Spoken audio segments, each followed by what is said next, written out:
నా కుమారులారా జ్ఞానం సంపాదించండి. ఒక పుస్తకం చదివావా? జ్ఞానం సంపాదించడానికే చదువు. ఒక కాంపిటేటివ్ ఫీల్డ్లో ఉన్నావా? రేపొద్దు నీ సొసైటీకి 4 మాటలు చెప్పేంత జ్ఞానం సంపాదించాలని సబ్జెక్ట్ని ఆ వ్యూలో కూడా చదువు.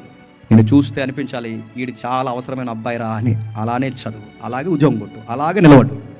దేవుడు చెప్పుకున్న కుమారుల వర్ధన్లు, నేను ఉన్నతమైన స్థాయి, నువ్వు కోరుకున్న ఉద్యోగం అని చెప్తాను.